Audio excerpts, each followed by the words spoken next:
Hai semua, saya dengan Romo Limanik, mahasiswi Pascasarjana, program studi Magister Manajemen Universitas Kristen Indonesia, dan saat ini sedang belajar manajemen risiko keuangan dengan dosen Prof. Roy Sambel.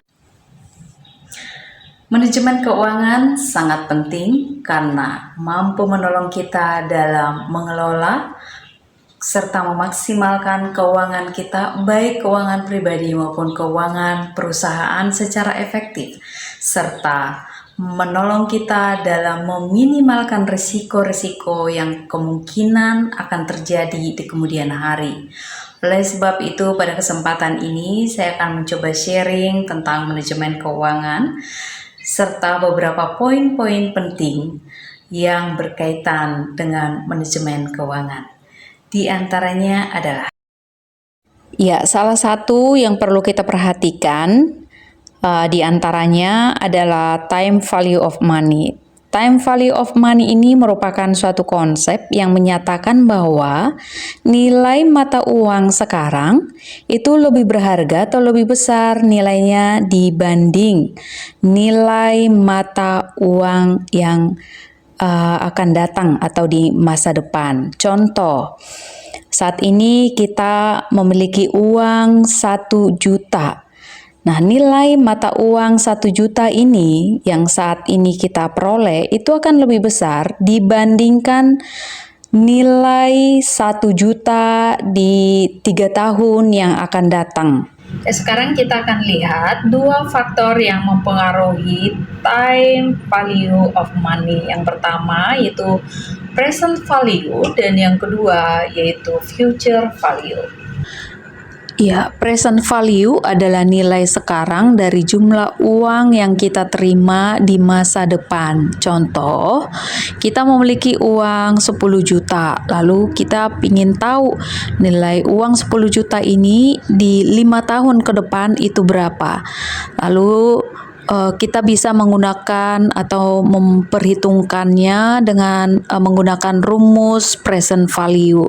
Nah, setelah kita hitung, ternyata nilai uang 10 juta ya yang akan kita terima di 5 tahun yang akan datang hanya 6 juta.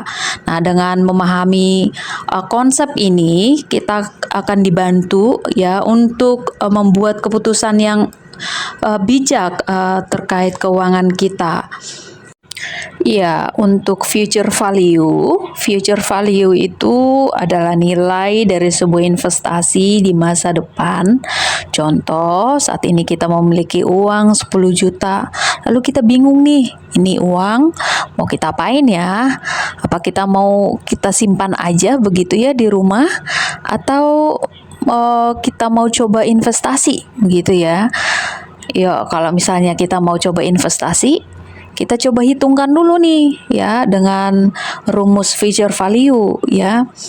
Contoh, kita mau investasi selama 2 tahun. Nah, selama 2 tahun nanti kita akan memperoleh berapa ya. Contoh, kita investasi nih 10 juta ya dengan suku bunga atau bunga 2% ya per tahunnya.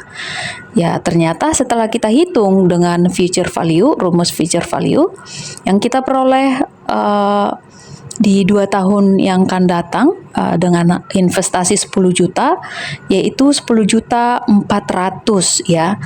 Nah, ini juga membantu kita untuk membuat keputusan keuangan yang bijak ya, agar kita tidak salah di dalam memanage keuangan kita. Oke, yang kedua yang perlu kita pahami yaitu capital budgeting.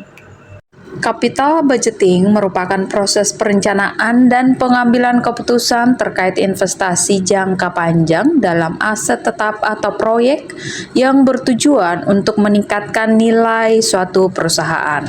Proses ini melibatkan analisis biaya dan manfaat dari investasi sebelum keputusan dibuat.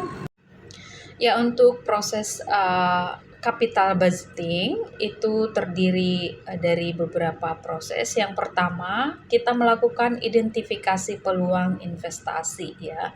Jadi sebelum kita berinvestasi, ya, kita identifikasi dulu ya perusahaan atau tempat di mana kita berinvestasi.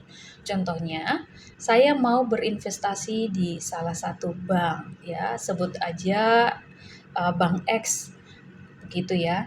Ya, sebelum saya melakukan investasi ke sana di salah satu bank ini, saya melakukan identifikasi ya, peluang investasi apa ya yang ada di bank tersebut. Yang kedua, saya akan evaluasi dan menganalisis.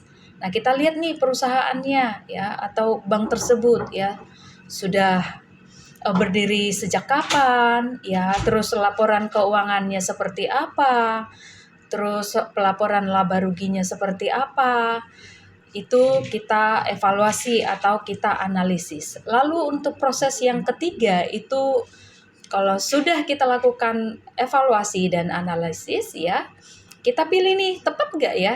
Ya, gitu. Kalau misalnya sudah tepat, jangan lupa ya kita lakukan monitoring ya supaya di kemudian hari kita tahu perkembangan investasi yang kita taruh di bank tersebut apakah berkembang atau menurun begitu ya. Ya, baik. Dengan begitu, maka dapat disimpulkan bahwa manajemen risiko keuangan dapat membantu kita untuk mengidentifikasi, menilai, serta mengendalikan risiko-risiko yang dapat mengancam akan keuangan kita, baik keuangan secara individu maupun perusahaan. Yang kedua, membantu kita di dalam melakukan pengambilan keputusan yang tepat untuk melihat peluang-peluang di mana kita akan melakukan investasi. Dan yang ketiga, membantu kita untuk meningkatkan stabilitas keuangan kita, baik keuangan secara individu maupun perusahaan, serta untuk mengurangi potensi kerugian ya yang dapat merugikan keuangan kita ataupun aset kita. Ya, demikian, terima kasih.